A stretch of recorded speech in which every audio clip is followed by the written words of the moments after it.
Donc le système nerveux autonome, c'est un système nerveux périphérique, donc en complément du système nerveux moteur, du système nerveux sensitif. Il y a le système nerveux autonome qui va réguler les fonctions physiologiques sans contrôle conscient. Donc il va réguler de très très nombreuses fonctions. Il innerve le cœur, les viscères, certains éléments de la peau, les vaisseaux, et il va donc réguler, contrôler de façon autonome la pression artérielle, le rythme cardiaque, les fonctions digestives, le métabolisme, les sécrétions glandulaires, donc de très très nombreuses fonctions physiologiques. Ce système nerveux autonome, il est scindé en deux entités. D'une part, le système orthosympathique et d'autre part, le système parasympathique. Donc le système orthosympathique, il favorise le catabolisme. C'est le système qui prépare l'individu à faire face à une situation de stress. Une réponse à une situation de combat-fuite, ce qu'on appelle aussi le flight or fight. L'individu se retrouve face à une situation de danger et le système sympathique va augmenter la pression artérielle, augmenter la fréquence cardiaque. L'individu va se retrouver en situation de mydriase pour être en position de répondre à ce stress. L'hormone connue pour stimuler ce système, c'est l'adrénaline. Et le neuromédiateur de ce système, il y a l'adrénaline et la noradrénaline. Je vais revenir dessus. Et puis, il y a le système parasympathique qui, lui, favorise l'anabolisme, qui innerve de façon très importante le système digestif, qui va augmenter les sécrétions gastro-intestinales, augmenter le péristaltisme intestinal notamment.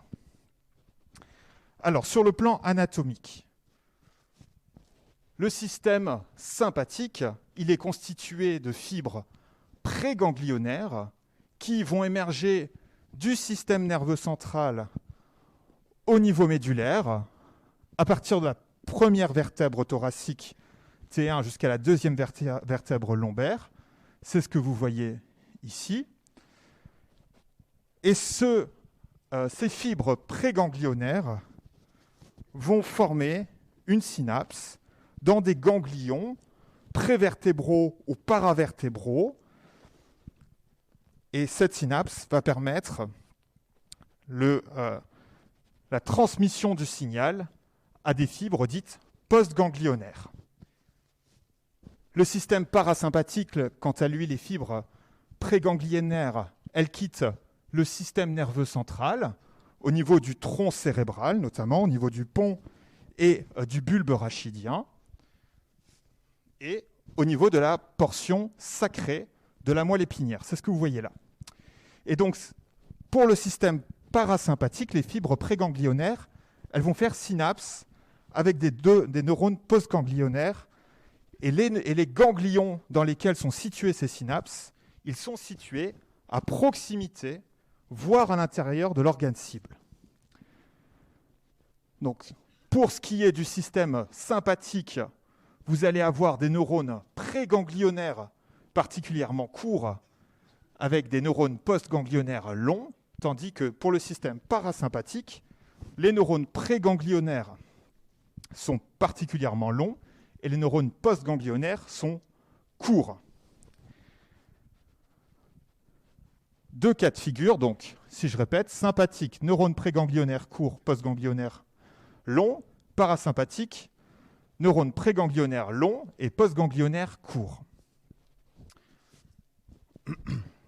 Les neuromédiateurs de ces systèmes sont au niveau ganglionnaire, quel que soit le système, donc que ce soit le système sympathique ou parasympathique, le neuromédiateur est l'acétylcholine, qui dans la synapse va aller stimuler des récepteurs postsynaptiques qui sont des récepteurs à l'acétylcholine, qui sont des récepteurs nicotiniques. Par contre, le neuromédiateur qui va aller stimuler l'organe effecteur, dans le cas du système sympathique, il s'agit de la noradrénaline ou de l'adrénaline. Et dans le cas du système parasympathique, il s'agit de l'acétylcholine, mais qui va, ce coup-ci, aller stimuler des récepteurs dits muscaréniques.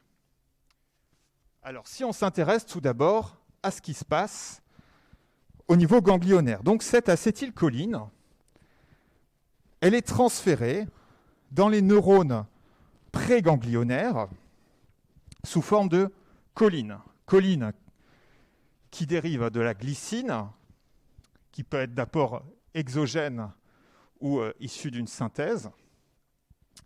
Et cette choline va être associée à de l'acétylcoenzyme A, issu du métabolisme glucidique, pour former de l'acétylcholine. Cette transformation est médiée par la choline acétyltransférase.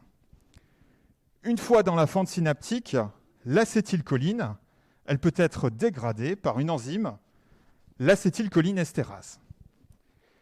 Et il existe des médicaments, notamment dans la maladie d'Alzheimer, au niveau central, qui ciblent ces acétylcholinestérase pour potentialiser la neurotransmission cholinergique. Mais là, c'est au niveau central. Alors, les récepteurs nicotiniques, ce sont des récepteurs canaux qui sont perméables à des cations, sodium, potassium notamment. Ils sont tous pentamériques et constitués de sous-unités alpha, bêta, gamma, delta, epsilon, avec des combinaisons qui peuvent être très variables, et selon le tissu dans lequel le récepteur se retrouve, eh bien, il y a une variabilité sur la combinaison qui caractérise le récepteur et qui peut entraîner une variabilité d'affinité des molécules pour ces récepteurs. Alors, en thérapeutique, il existe des antagonistes nicotiniques,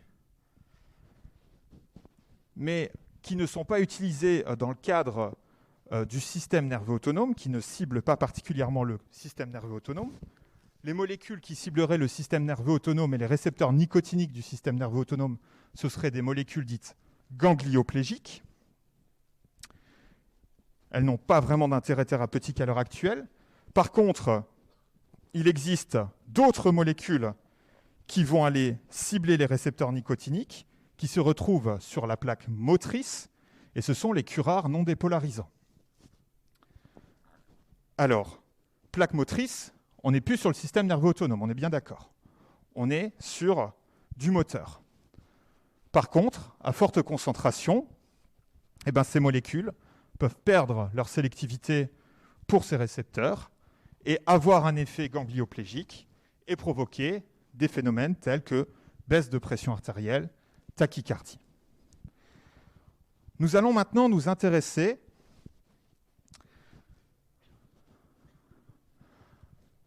aux récepteurs muscaréniques. Donc on est sur le neurone postganglionnaire du système parasympathique qui va libérer de l'acétylcholine et stimuler des récepteurs muscaréniques. Alors ces récepteurs muscaréniques, ce coup-ci, ce ne sont plus des canaux, on est sur des récepteurs métabotropiques, des récepteurs couplés aux protéines G. Il peut y avoir couplage à différents types de protéines G, protéines GQ, protéines GI, avec derrière des médiateurs intracellulaires et des voies de signalisation qui sont différentes. En fonction du tissu dans lequel le récepteur est exprimé et de la protéine G à laquelle il est couplé, on va observer différents types d'effets. Par exemple, les récepteurs de type M1, qui sont situés dans le tube digestif et sur les muscles lisses, vont très fortement augmenter les sécrétions et la bronchoconstriction.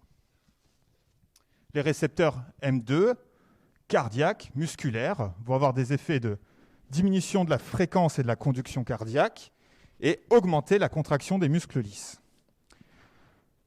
Les récepteurs de type M3, situés dans le cœur, dans les vaisseaux, dans les muscles lisses et surtout au niveau de la vessie et des glandes salivaires, vont agir sur la synthèse de NO, sur la contraction du détrusor, bronchoconstriction et sécrétion salivaire. Enfin, il existe des récepteurs de type M4, M5.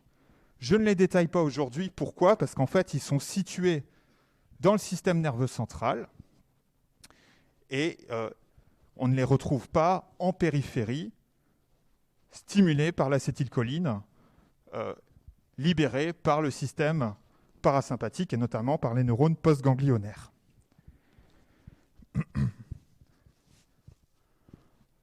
Donc, en thérapeutique, quelles peuvent être les applications thérapeutiques ? Eh bien, il existe des molécules qui sont des antagonistes muscariniques, donc des antagonistes des récepteurs muscariniques. Ce sont des molécules très anciennes, issues de plantes. L'atropine, elle est issue d'une plante qui s'appelle l'Atropa belladonna. Pourquoi belladonna ?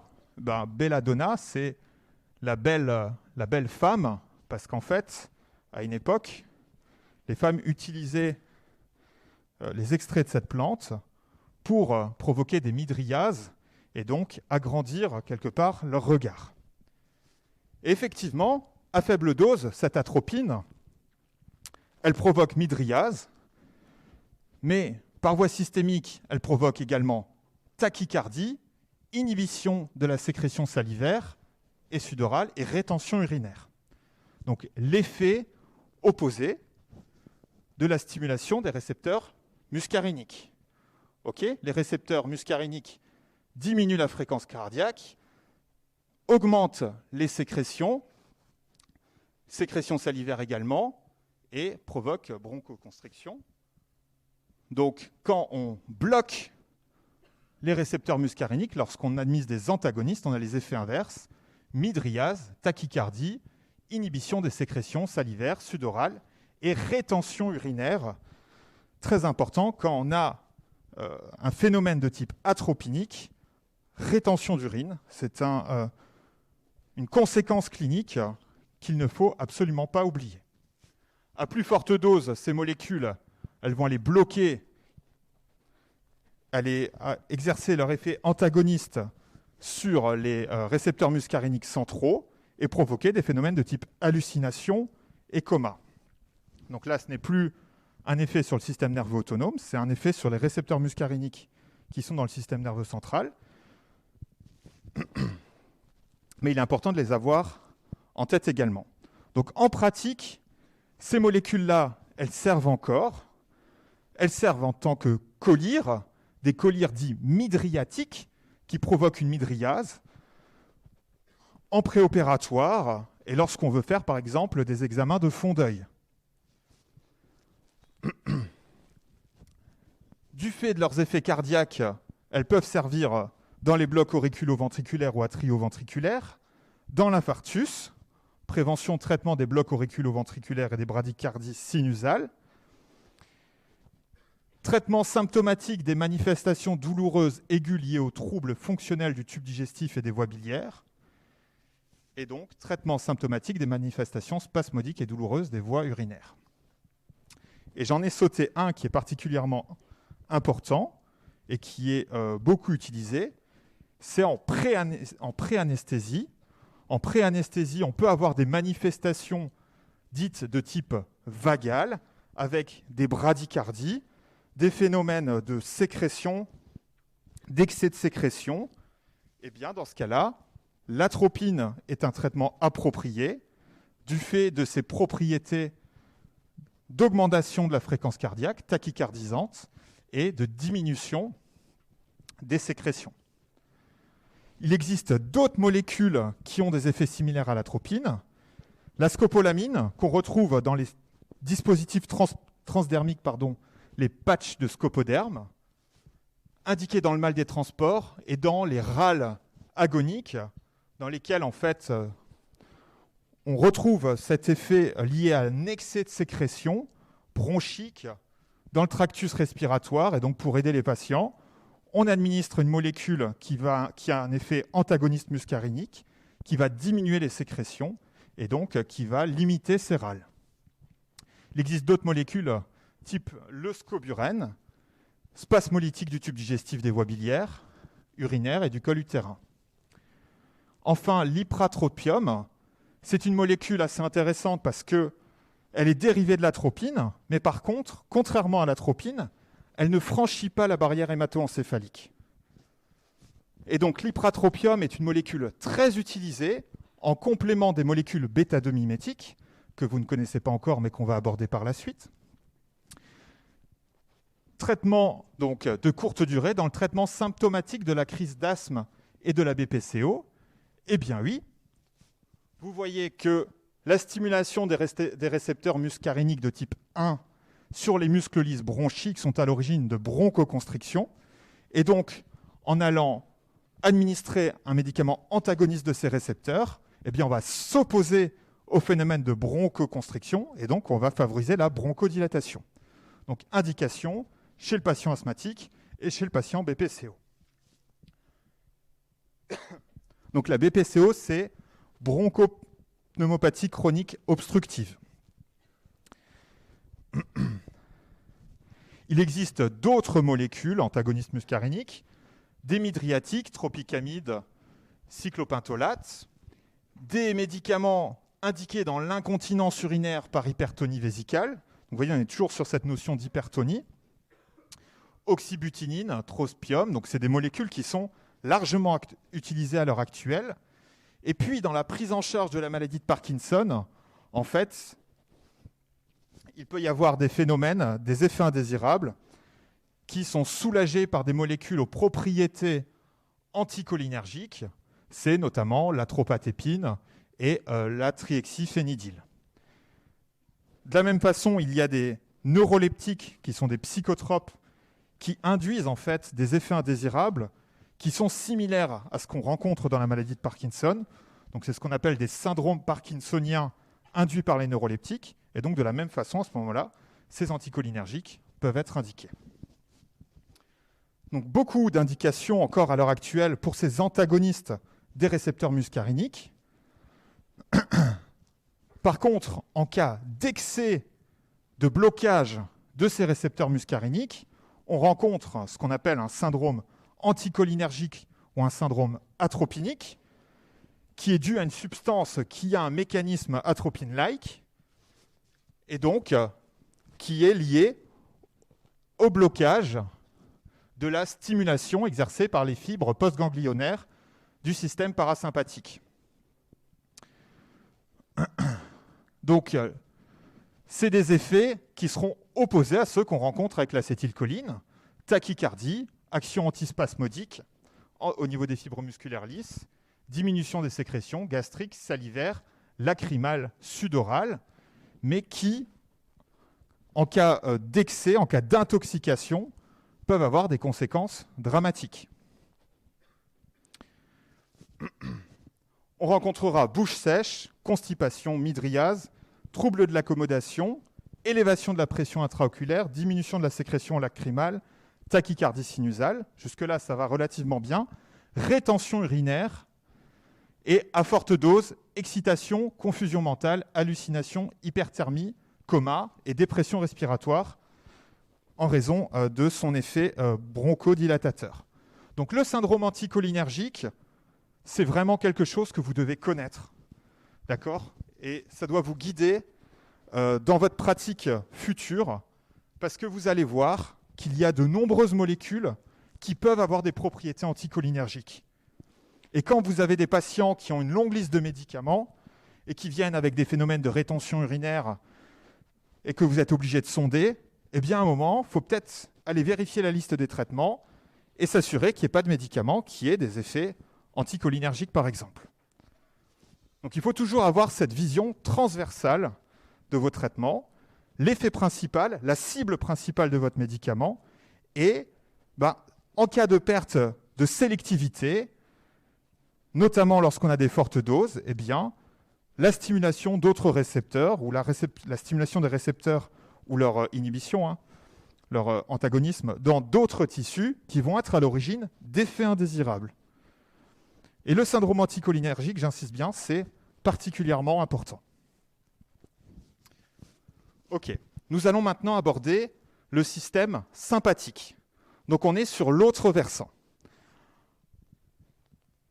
Les organes qui sont régulés par le système nerveux autonome, en général, ils sont régulés de façon réciproque par chaque système, d'accord, avec des effets relativement opposés.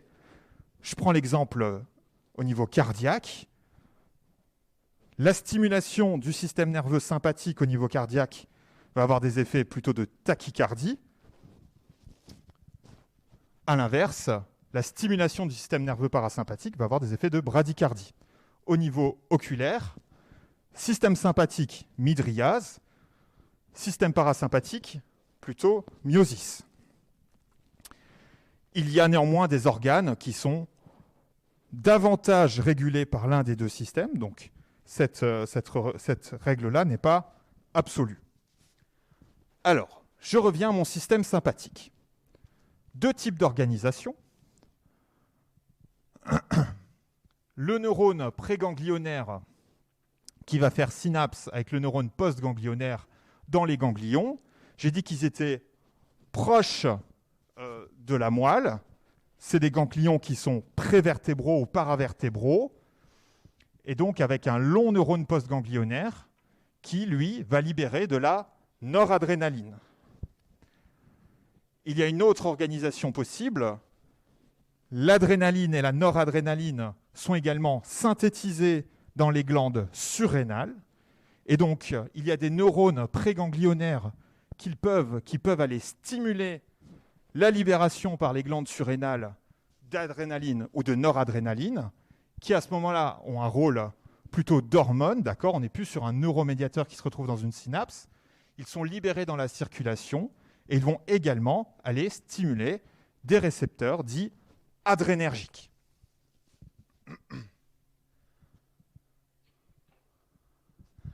Alors, au niveau des glandes surrénales, la proportion de noradrénaline-adrénaline qui est libérée est environ de 1 pour 4. 20% de noradrénaline et 80% d'adrénaline. Les récepteurs adrénergiques que je viens d'évoquer, il y en a plusieurs types. Ce sont des récepteurs de type alpha ou des récepteurs de type bêta, avec des protéines de couplage qui sont des protéines GS pour les récepteurs bêta, GI, GQ pour les récepteurs alpha 1 et alpha 2. Cette adrénaline et cette noradrénaline, d'où est-ce qu'elle vient? Comment est-ce qu'elle est synthétisée? Eh bien, cette adrénaline et cette noradrénaline, vous connaissez déjà en partie leur voie de synthèse, parce que, si je ne me trompe pas, vous avez eu un cours sur le système dopaminergique juste avant. Et donc, vous voyez que la dopamine, c'est un précurseur de la noradrénaline et de l'adrénaline. Donc, ces molécules dérivent de la tyrosine qui est transportée dans les neurones présynaptiques, transformée en dopa sous l'action d'une tyrosine hydroxylase, puis en dopamine sous l'action d'une dopa décarboxylase, intéressante parce que vous avez dû voir dans le cours précédent que c'est une cible thérapeutique. Et puis cette dopamine, elle est transformée en noradrénaline sous l'action d'une transférase. Ok.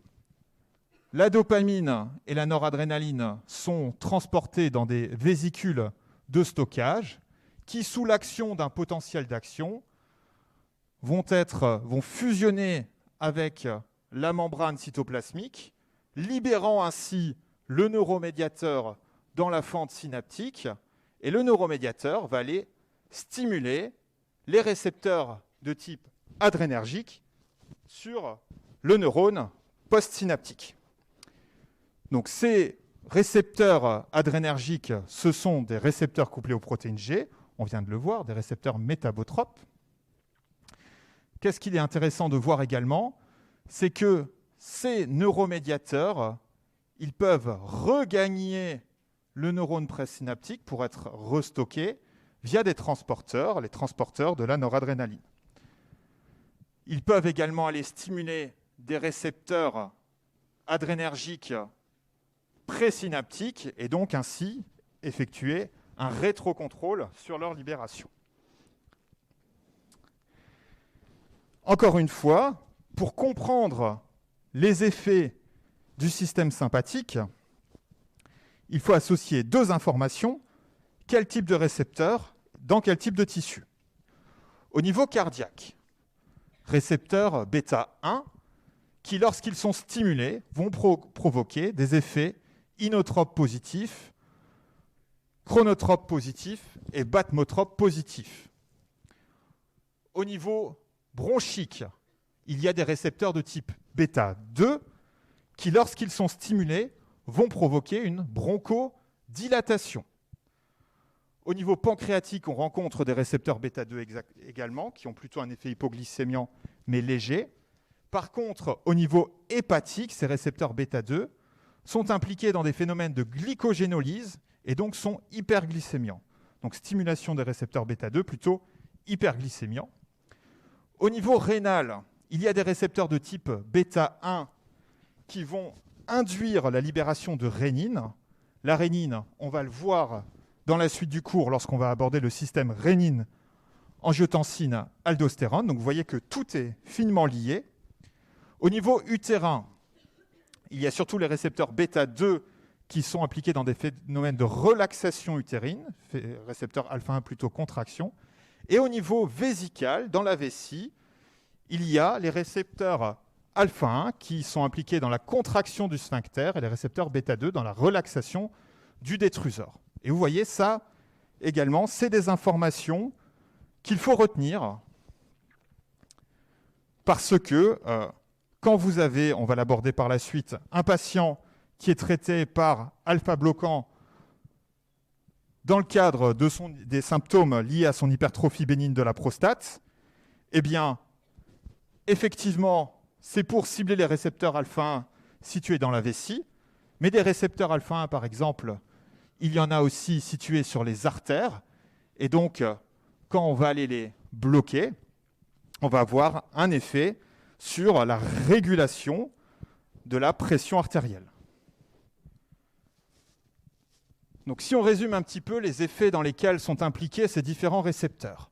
Au niveau cardiaque, il y a, je ne vais pas vous lire tout le tableau, je pense qu'il n'y a pas d'intérêt, vous l'aurez, je vais plutôt insister sur les effets importants. Au niveau cardiaque, essentiellement des récepteurs de type bêta 1 qui sont inotropes positifs, bathmotropes positifs, dromotropes positifs et chronotropes positifs. Ça veut dire qu'ils vont augmenter la fréquence cardiaque, la contractilité cardiaque, l'excitabilité cardiaque et la conduction, avec des effets, du coup, sur la pression artérielle, d'accord ? Quand on augmente la fréquence cardiaque, on a un effet sur le débit cardiaque et du coup, on va modifier la pression artérielle, mais également des effets sur la régulation du rythme cardiaque. Au niveau vasculaire, récepteurs alpha 1 qui, lorsqu'on les stimule, provoquent une vasoconstriction. Très important également. Il y a un petit peu de récepteurs bêta 2 qui sont plutôt à l'origine de phénomènes de vasodilatation.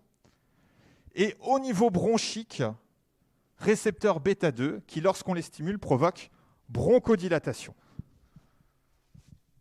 Au niveau utérin, diminution de la contractilité lorsqu'on stimule les récepteurs bêta 2.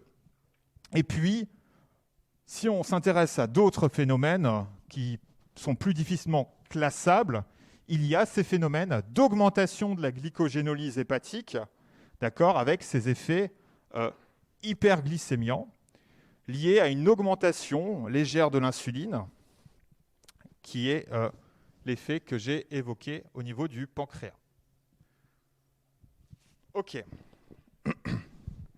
Alors, j'en viens maintenant aux applications thérapeutiques. Il existe plusieurs molécules qui peuvent aller stimuler ces récepteurs, les récepteurs adrénergiques, l'adrénaline et la noradrénaline, bien entendu, qui sont les neuromédiateurs naturels de ces récepteurs. La dopamine a également une affinité pour ces récepteurs. Et puis des molécules synthétiques, la dobutamine et l'isoprénaline. Alors pourquoi est-ce que c'est particulièrement intéressant? Parce que de ces observations, de ce tableau, on va pouvoir en déduire de nombreuses applications différentes. Pardon. À quoi est-ce que vous pensez lorsque vous voyez l'effet de l'adrénaline, maintenant que vous savez les effets qu'elle provoque? Vasoconstriction et effet cardiaque, donc stimulation du rythme cardiaque, de la fréquence, de l'excitabilité cardiaque et de la contractilité. Est-ce que vous savez, quand est-ce que pour vous on administre de l'adrénaline à un patient? Vous avez des idées? Ouais, je l'ai entendu, hein. En situation de choc anaphylactique. Eh oui, le patient il est en situation de choc, d'accord? Donc il faut faire en sorte de stimuler l'ensemble de l'appareil cardiovasculaire, oui. Et donc dans cette situation, eh bien l'adrénaline est particulièrement indiquée. Noradrénaline, vous voyez qu'elle a surtout une affinité pour les récepteurs alpha et une affinité moindre pour les récepteurs bêta. Ok, donc ça c'est intéressant. Dans quelle situation je vais pouvoir utiliser de la noradrénaline? Toujours dans des situations de choc, mais cette noradrénaline, on va plutôt l'utiliser dans des situations où c'est le compartiment vasculaire qui doit être stimulé.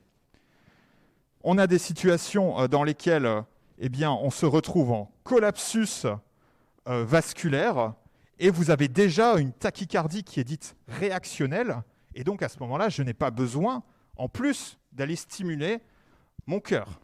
Donc là, la noradrénaline sera plutôt indiquée. Et puis, bon, la dopamine, elle a un effet plus modéré et plutôt dirigé vers les récepteurs bêta-1. Et puis surtout, vous voyez qu'il y a la dobutamine et l'isoprénaline qui, elles, ont des effets essentiellement dirigés vers les récepteurs bêta-1 qui sont plus sélectifs de ces récepteurs. Et donc là, c'est l'effet inverse. On n'a pas besoin de provoquer une vasoconstriction. Par contre, on a besoin d'aller stimuler l'appareil cardiaque en situation, par exemple, de torsade de pointe, d'arrêt cardio-respiratoire dans les suites de l'arrêt cardiaque. Donc, dans des situations où on a besoin d'aller stimuler le cœur. OK ? Donc, vous voyez, la compréhension de ces mécanismes, elle est quand même particulièrement importante dans des situations donc, de soins intensifs, de réanimation.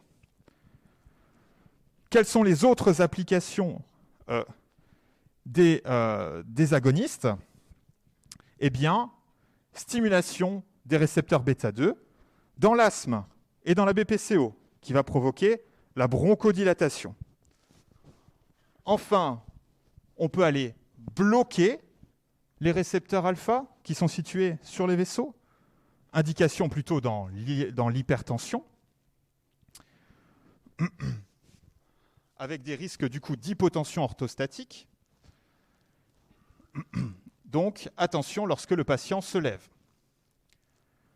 Et attention aux alpha-bloquants cachés, c'est ce que je vous expliquais tout à l'heure, notamment qui sont indiqués dans les symptômes fonctionnels de l'hypertrophie bénigne de la prostate.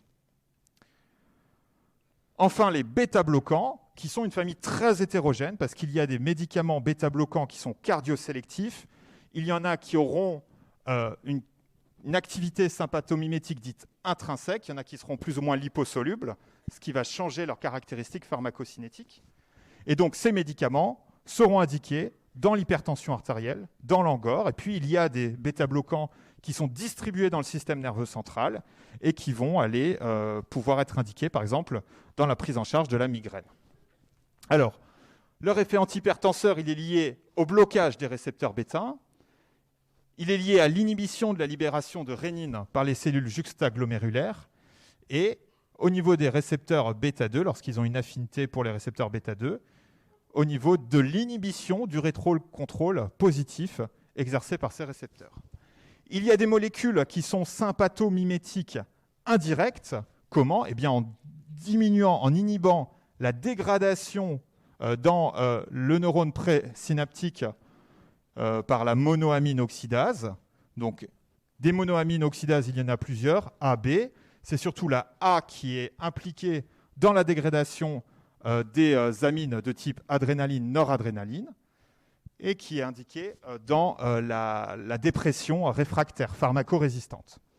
Et puis enfin, il y a des antidépresseurs qui vont inhiber la recapture de noradrénaline, venlafaxine, milnacipran, duloxétine, en plus de l'inhibition de la recapture de la sérotonine. Enfin, il y a des médicaments qui sont antihypertenseurs d'action centrale parce qu'ils auront un effet agoniste sur les récepteurs alpha-2, mais qui sont présynaptiques. Et donc, en stimulant ces récepteurs, ils vont diminuer la libération synaptique de catécholamine. OK. J'en viens maintenant au système rénine, angiotensine, aldostérone. Alors, le système rénine, angiotensine, aldostérone, l'angiotensinogène, il est d'origine hépatique et il est transformé par la rénine, enzyme libérée par les cellules juxtaglomérulaires, donc d'origine rénale. Et il est transformé, cet angiotensinogène, en angiotensine de type 1. Il est ensuite transformé par l'enzyme de conversion en angiotensine 2. Et cette angiotensine 2 va aller stimuler des récepteurs à l'angiotensine qui sont de type AT1 ou AT2. AT2, voie mineure qui a peu d'effets en clinique, et récepteur AT1 à l'origine de plusieurs effets. Je vais un petit peu accélérer parce que sinon on n'aura pas le temps de tout faire.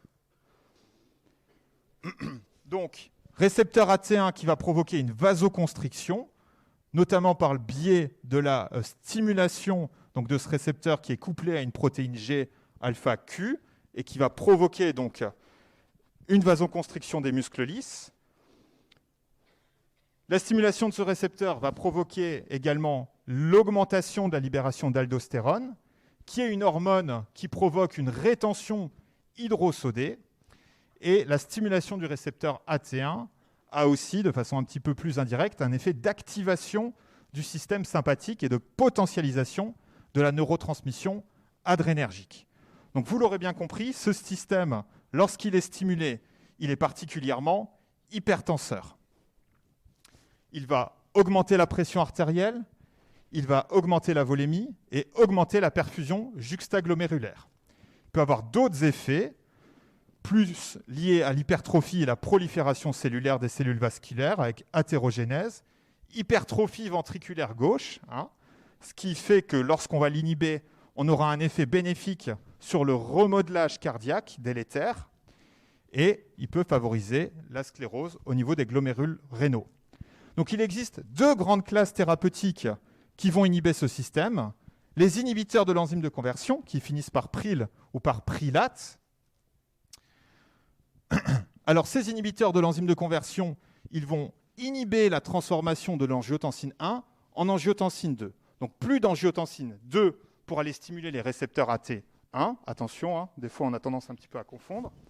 Par contre, ces inhibiteurs de l'enzyme de conversion, eh bien, comme cette enzyme est impliquée dans d'autres phénomènes, et notamment dans la transformation de la bradykinine en peptide inactif, eh bien, ces inhibiteurs de l'enzyme de conversion vont potentialiser la bradykinine, l'effet de la bradykinine dans l'organisme en augmentant ses concentrations.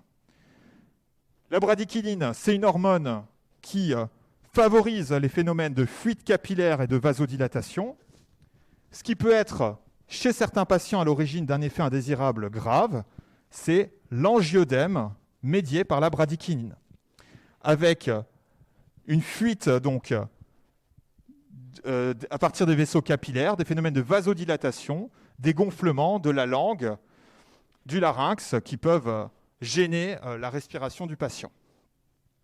Et puis, cette augmentation de bradykinine, elle est également impliquée dans des phénomènes de toux, et c'est pour ça que la toux est un effet indésirable fréquent des inhibiteurs de l'enzyme de conversion. Il y a une autre catégorie de médicaments qui sont les antagonistes des récepteurs de l'angiotensine 2. OK ? Donc, antagonistes des récepteurs AT1, sur lequel se fixe l'angiotensine 2. Ce sont des médicaments qui finissent tous par sartan. Donc, ils agissent un petit peu plus bas, et tous ces médicaments sont essentiellement indiqués dans l'hypertension artérielle. Certains d'entre eux sont indiqués dans l'insuffisance cardiaque. Je vous ai parlé de l'effet bénéfique sur le remodelage cardiaque.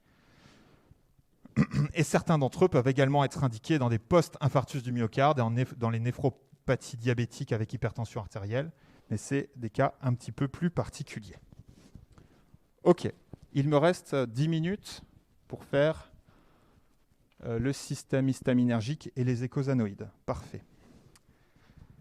Vous en faites pas, il y a moins de diapositives. J'ai pris plus de temps pour le système nerveux autonome parce que ça me paraissait important. Donc, les écosanoïdes, qu'est-ce que c'est ? Ce sont des composés qui sont d'origine lipidique et qui sont synthétisés au niveau de la membrane plasmique à partir de l'acide arachidonique. Donc, on en a 3 grandes catégories, les prostaglandines et les thromboxanes, qui sont synthétisés par la voie des cyclooxygénases et qui constituent les prostanoïdes, et les leucotriènes qui sont obtenus par la voie des lipooxygénases.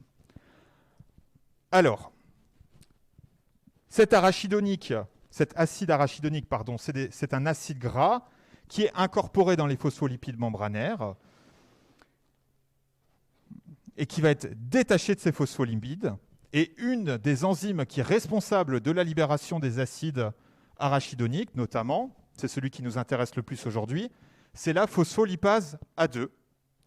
Cette phospholipase A2, elle est inhibée par la lipocortine, et cette lipocortine, elle est libérée sous l'influence des glucocorticoïdes, qui sont des médicaments qui ont des propriétés anti-inflammatoires. Donc si je résume, phospholipides membranaires, à partir desquels la phospholipase A2 va synthétiser de l'acide arachidonique, et sous l'action des cyclooxygénases, qui peuvent être de type 1, 2 et 3, on s'intéressera essentiellement aux cyclooxygénases de type 1 et 2 aujourd'hui, l'acide arachidonique est transformé en prostaglandines, qui peuvent être de différents types, PGE2, PGI2, etc., et en thromboxane, qu'on retrouve essentiellement dans les plaquettes, et qui est proagrégant. Les glucocorticoïdes, de façon indirecte, inhibent l'action de la phospholipase, tandis que les anti-inflammatoires non stéroïdiens, ibuprofène, naproxène, kétoprophène, d'accord, vous en avez tous déjà entendu parler, ils inhibent les cyclooxygénases. Alors, pour comprendre les effets de ces molécules, et notamment des anti-inflammatoires non stéroïdiens, il faut s'intéresser un petit peu aux effets des prostaglandines et du thromboxane. Et pour comprendre l'effet des prostaglandines et du thromboxane, eh bien, il faut comprendre leur effet dans les tissus dans lesquels on va les retrouver. Alors, dans l'estomac, on retrouve essentiellement de la prostaglandine E2, qui est impliquée dans la production de mucus et la protection gastrique. D'accord ? Le mucus va tapisser la paroi gastrique et donc va exercer un effet protecteur. Au niveau utérin, contraction et maturation du col. D'accord ? C'est pour ça que quand on veut accélérer le travail, eh bien, on peut appliquer des patchs de Propes, par exemple, qui sont des prostaglandines, qui vont favoriser la contraction. Au niveau rénal, ça agit sur la diurèse, la natriurèse et la kaliurèse, et puis il y a un effet sur l'homéostasie rénale et cardiovasculaire. En complément des effets donc cardiovasculaires du thromboxane vasoconstriction, qui s'oppose à celui de la prostaglandine I2, c'est ce qu'on appelle la prostacycline également, qui est plutôt vasodilatatrice. Et ces deux écosanoïdes ont des effets opposés sur l'agrégation, puisque la prostacycline est plutôt anti-agrégante, tandis que le thromboxane A2, pro-agrégant. Donc, qu'est-ce qui va se passer en thérapeutique ? Eh bien, si on s'intéresse aux effets des COX-1 et des COX-2 et aux tissus dans lesquels elles se retrouvent, eh bien, lorsqu'on administre des molécules sélectives plutôt de la COX-1, on va avoir des effets sur le tractus digestif, et notamment la protection de la muqueuse. Souvenez-vous, je vous ai dit que la PGE2 était impliquée dans la production de mucus au niveau gastrique. C'est pour ça que quand vous prenez des anti-inflammatoires non stéroïdiens, dans les effets indésirables, il peut y avoir des douleurs gastriques et qu'on propose aux patients de les prendre pendant le repas. D'accord ? C'est pour limiter ces effets indésirables gastriques. Vasodilatation de l'artériole afférente, c'est pour cette raison, avec le phénomène de régulation de la fonction rénale, que les anti-inflammatoires non stéroïdiens peuvent entraîner des insuffisances rénales aiguës, notamment chez des patients qui ont déjà des comorbidités, qui sont déjà sous antihypertenseurs. Pendant une petite période de canicule, le patient il est desséché. En plus, vous allez ajouter un anti-inflammatoire non stéroïdien, ce qui peut être à l'origine d'une insuffisance rénale aiguë. Et pourtant, ces molécules, tout le monde les connaît, elles sont largement prises en automédication et elles sont loin d'être anodines. Effet sur les cellules endothéliales et sur les plaquettes, très important. Production de thromboxane A2 dans les plaquettes. Donc, lorsque vous inhibez la COX-1, vous inhibez cet effet pro-agrégant. Et c'est le mécanisme d'action de l'aspirine, d'accord, de l'acide acétylsalicylique, qui est une molécule sélective de la COX-1. Et puis la COX-2, elle est plutôt inductible, et puis on la retrouve plutôt dans les sites inflammatoires et dans la régulation des phénomènes d'inflammation, de fièvre, de douleur. Alors, si on est un petit peu malin, on se dit, l'idéal, ce serait d'aller inhiber sélectivement la COX-2. Ce que font certains AINS, ce sont ce qu'on appelle les COXIB. Seulement, en inhibant sélectivement la COX-2, on entraîne un déséquilibre dans l'homéostasie cardiovasculaire. Et donc, ces molécules ont tendance à favoriser le risque de survenue d'événements cardiovasculaires, infarctus du myocarde, etc. Ça va pour cette partie-là ? Le système histaminergique. Donc, l'histamine, c'est un médiateur qui est impliqué dans de nombreuses pathologies allergiques. Elle est synthétisée dans les cellules inflammatoires, les mastocytes, les polynucléaires basophiles, donc cellules inflammatoires, cellules immunitaires, dans les cellules pariétales de l'estomac et dans les neurones. On en retrouve dans la peau, dans les intestins, dans le foie, dans les bronches, notamment lorsqu'il y a des conflits antigènes-anticorps. Et sa libération peut être favorisée par des xénobiotiques et notamment des médicaments, des venins, des toxines, des agents endogènes qui vont provoquer ce qu'on appelle des phénomènes d'histaminolibération. Ce qui va provoquer des effets en clinique assez proches d'une allergie, mais ce n'est pas du tout le même mécanisme. Donc cette histamine, elle se fixe sur 4 types de récepteurs. Il y a essentiellement les récepteurs H1 et H2 qui nous intéressent en thérapeutique. Les récepteurs H1, donc, qui sont localisés sur les neutrophiles, les éosinophiles, les monocytes.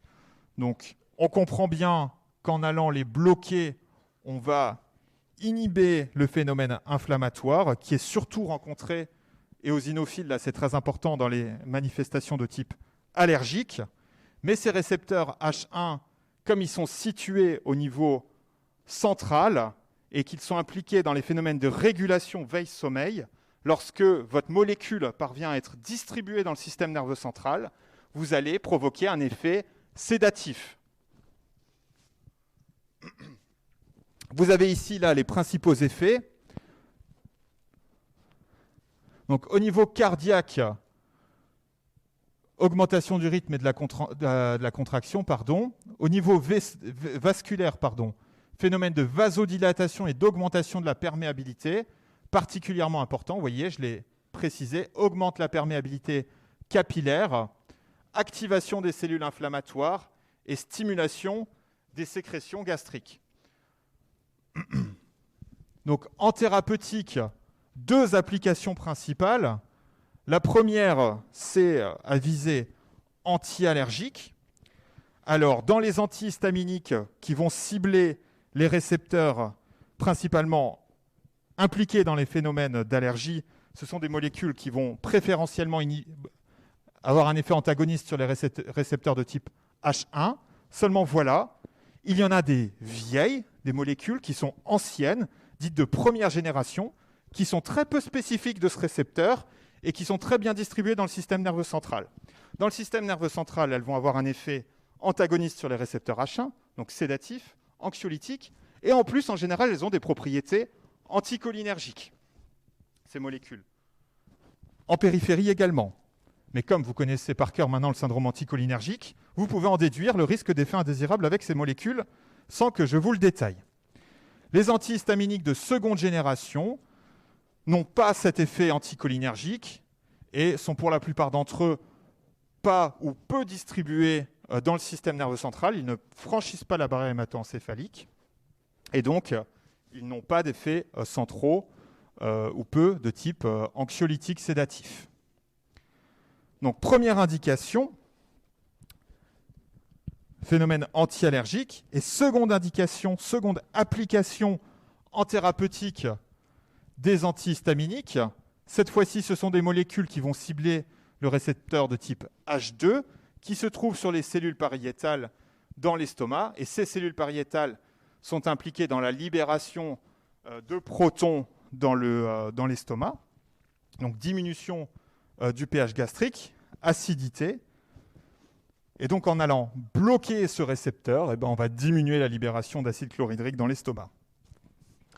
À l'heure actuelle, il y a peu de molécules qui sont encore commercialisées. Il y en a principalement deux, la cimétidine et la famotidine, qui ne sont pas des molécules indiquées en première intention. Voilà. Tout pile.